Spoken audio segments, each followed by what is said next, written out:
Hi everyone, hope you're doing great. Today we are going to celebrate Women's Day and we are going to do something very different.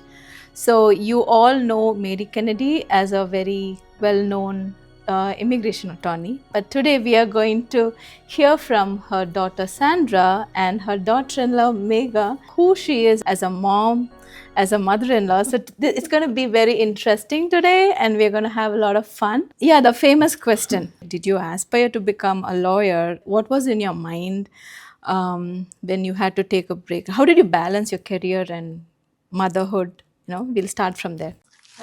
I have answered this many times as well. So, coming back to, for me, I would say anything given to me at any point of time, just do it to your fullness. So, whatever the role could be, that's what carries me every day. So, the same way, I would say I was fully intentional, committed as a mother when having them.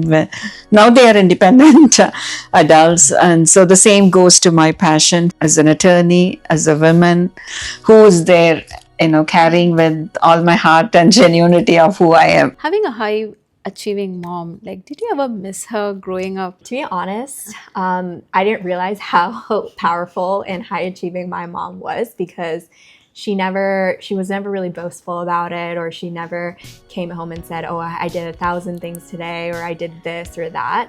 It was more so what I saw personally. And the first time I saw was when I went with her to one of her big events, and I just saw when she entered the room, it's just how everyone was just gravitating towards her. And they were just so obsessed to be around with her and just talk to her and just kind of even interact with her. And even despite that, more importantly, it was what people were saying when she was not in the room. And I think that's kind of the biggest indicator of your character, is what people say when you're not there and what they're saying about you. And that's kind of when I started to realize how powerful and impactful my mom was.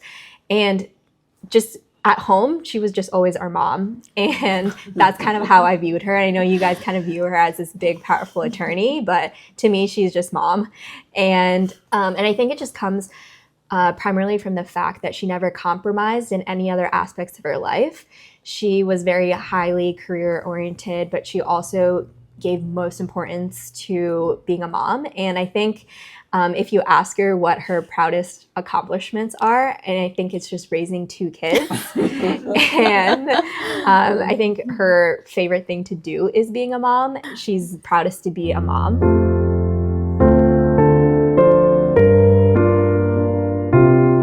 And I think that's what makes her the happiest. Now to Megha, tell about women in your life. Your mom, your sister. So I grew up with a mom who was very involved in my life. She always helped me with my homework growing up. She was always there for me when I needed help. She would take me to tennis practice and swimming lessons. So I'm used to having someone very involved in my life. I am who I am today, and I get things done because I saw how motivated she was as a person. And I especially saw how my mom went from being a stay-at-home mom to creating a whole career in tech for herself.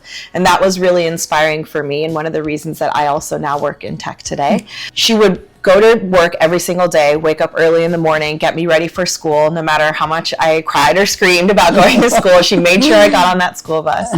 And she would go into the office in downtown Chicago, and she would come back, immediately start dinner if she hadn't already prepared it, make sure I had dinner. We would all sit down together. She made sure that we all sat together, had a proper meal, had a conversation. She'd ask me about my day. She'd clean up. She'd help me with my homework. She'd clean the house. She'd put me to bed. And I don't think I ever fully appreciated how much she did until I became an adult and I had to do all that stuff for myself. And I realized truly how much work that she put in for me. And that's unconditional love. And that's another thing that I learned from her. Tell about your sister. Yeah, so I have an older sister, also an inspiration for me. I think, without a doubt, the smartest person I've ever met in my entire life. I've seen her grow so much throughout the years. From, when we used to fight when we were little kids to now becoming my biggest supporter and my biggest cheerleader. So she's truly an inspiration for me as well. What did you feel like when you met her for the first time? Before I met her, I was extremely nervous and a little intimidated, knowing how great she is at everything that she does, and all the wonderful things I had heard about her from Steve. So I was definitely nervous, and I asked Steve specifically, okay, before I meet her, what should I say? What should I not say? What should I do? And I was so nervous, and he just told me, be yourself. Because that's what she wants to know. She's here to get to know you better. And of course I didn't believe him, so I was like, why didn't he tell me what to do? But instantly, the moment I sat down at the dinner table with her and I talked to her, I realized he was right, and that she really is the kind of person that just wants to know who you are through and through. And that made me feel so seen, so welcome. And she just has a genuine interest in a way of making you feel like you've known her forever. So I thank her for that every single day, and for being an inspiration every single day to us as well. That's so sweet of you. Yeah, when I have to say a few words about Megha, like, very precious for the family, and it's emotional for me when I think about, the family she is and everything. And more than that, being on Women's Day, Steve, her husband, when you have to see him talk about Megha, so proud of, Mom, she's one of the intelligent person I ever know. The way she works hard towards her career, and I just love to hear that. For a woman, when we are talking about it, matters a lot for me to hear about it again and again. To see that I have raised the next generation of me, how supportive to be in every means possible, cheering them up. I feel so grateful to hear that, and then having Megha as part of our family. Now to my favorite question, Megha and Sandra. I really thought they were best buddies before I got to know Megha as Mary Kennedy's daughter-in-law. Tell about your relationship. Yeah, as you guys know, I only have an older brother, and growing up with an older brother, it was very different. It was very much he bullied me, and I just took it. And I didn't realize what it was like having a older sister until I met Megha. I never really looked at her like Steve's wife or Steve's significant other. It was just kind of someone I could look up to, an older sister, and then even beyond that, just someone that I could have fun with. Our favorite pastime, despite my mom always yelling at us, is to make fun of my brother and her husband. So we have a really good relationship, and we're really thankful that Megha joined our family, and she was kind of like the missing piece. For me, I grew up always wanting a younger sister, because I saw my older sister have a younger sister, me, and I was like, this sounds great. I need one too. And so I was so excited to hear when Steve had a younger sister.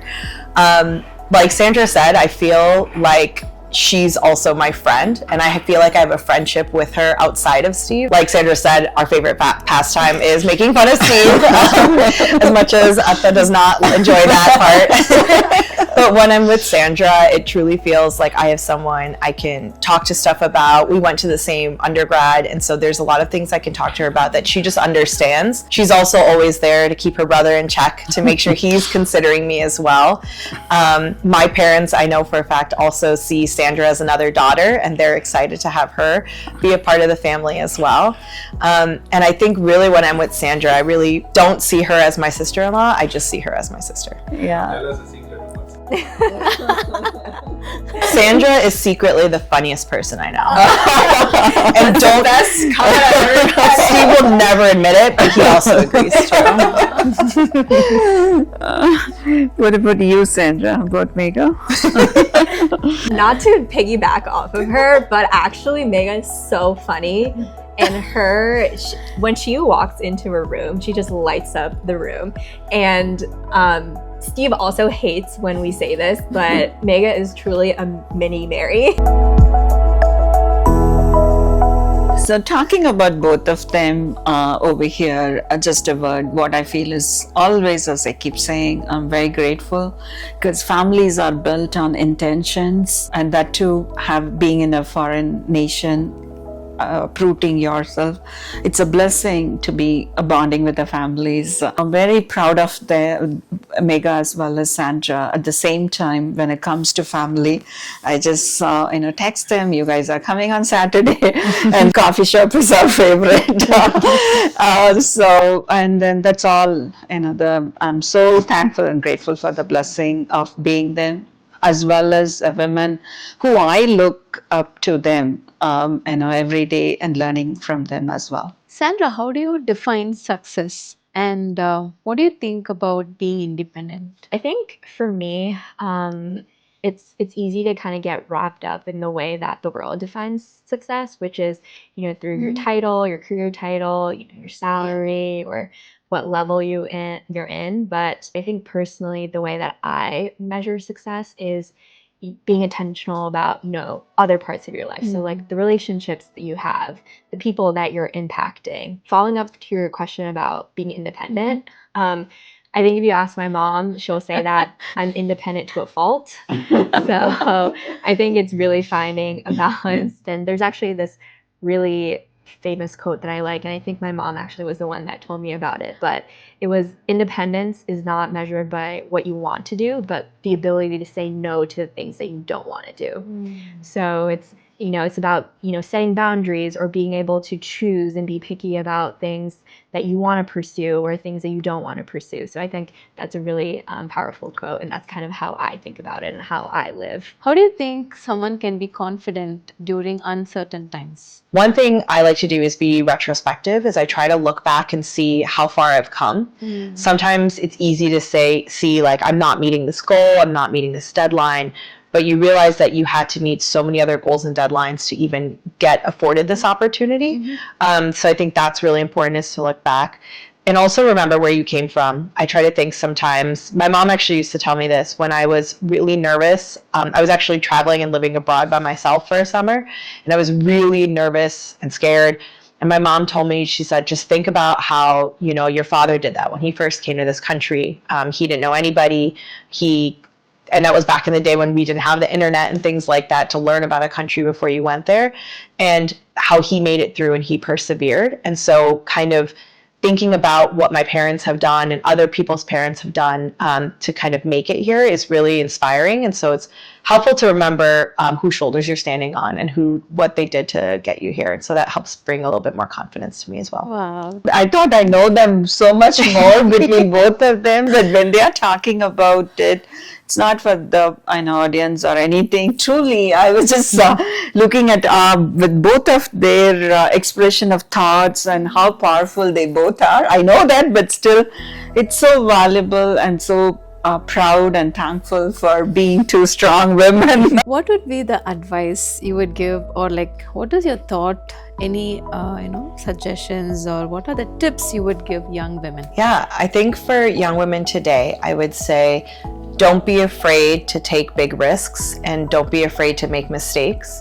Growth only comes when you move out of your comfort zone. Hopefully I'm still considered a young woman. I think my biggest advice, and something that my mom reminds me every day, is always ground yourself in faith. And I think life gets really hard, and there's always so many challenges that we face, and even more so as a woman. I think it's really important to remember that your faith is going to be the only thing that's going to stand by you. So it's really important to have a strong foundation for yourself and your family and everyone else in your life in your faith. Yeah, thank you, Megha and Sandra. That's so powerful. And for me, when we all talk about empowerment, and I had a very huge a talk about women. It's not in one area you can define it. So financially, women are independent, and then career, it's not one.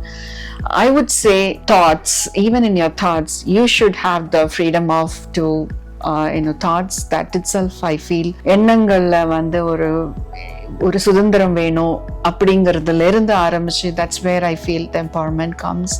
And every woman, I journey with them, and many times even my very close friends, they say that I'm very biased. It's not that. I have seen the struggle, the real struggle of women in every day as I travel journey with them. So keeping that, I always say that to each woman, you matter a lot. You're seen, you're heard, be prepared to voice out, and definitely, we are all standing together to support. About me, so that's what I want to convey this to each woman seeing this. Thank you.